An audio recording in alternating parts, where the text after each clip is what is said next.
Hi guys, welcome to the next video on the chapter Print Culture and the Modern World. In the previous video we discussed about the print revolution. In this video we will be discussing about the reading mania. Now, the reading mania actually got created in the 17th and the 18th century. So the literacy rates started going up with the influence of the books.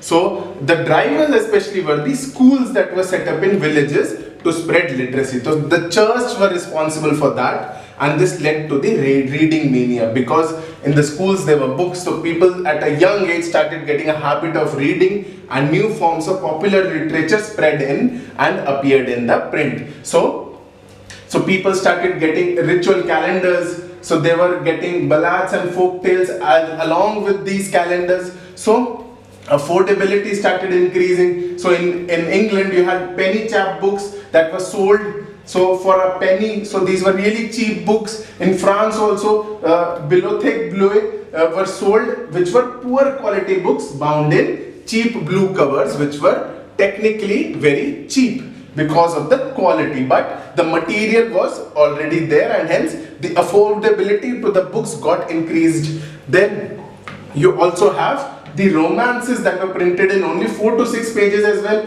So small books were created. Then history readings were there. A lot of information got written down and was passed and was taught to school children, and hence the information started flowing and spreading.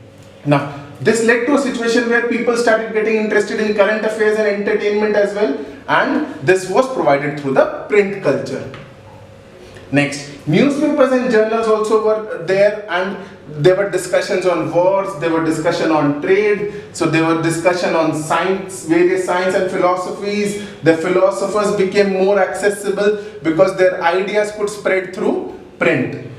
So this was the reason why there was a reading mania in Europe altogether. Then the impact could also be felt in the French Revolution. So in the French Revolution, there was a situation where the print actually helped in creating a commentary which was criticizing on the tradition, the superstition and despotism. So the ideas for criticizing on tradition, superstition and despotism got a medium through the print culture. Then the print could also argue against the rule of reason rather than rule of custom. So this helped them create a audience for them. So a wide audience was created for the revolutionaries through the print culture. So the sacred authority of the church was attacked, and the despotic power of the state was also attacked. So here the social order was also challenged through the print media. So this way print had a huge impact on the French Revolution. Also, the public recognized that there is a need to question the existing ideas, because as when you read something you start to question.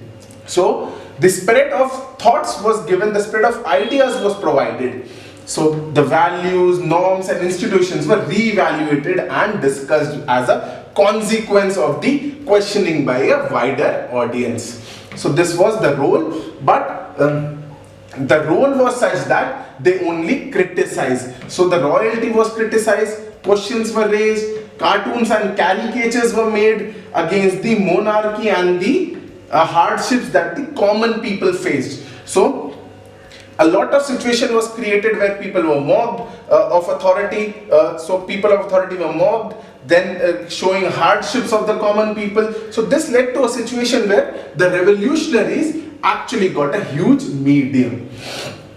Now, print spread throughout, but it only spread the ideas, not the enforcement of those thoughts. So it just provided people to various schools of thought. So various ideas of the Enlightenment thinkers were provided, and it was left to the audience to decide which idea they feel is the best. So the church propaganda was also printed, hence they were also given a lot of authority. Then some people accepted some ideas and rejected others. So there was no enforcement of ideas through print. It could only provide you those ideas, but it was up to the people to interpret those ideas and feel which one is the best among them. So interpreted in their own way. So this is how print media actually created a reading mania.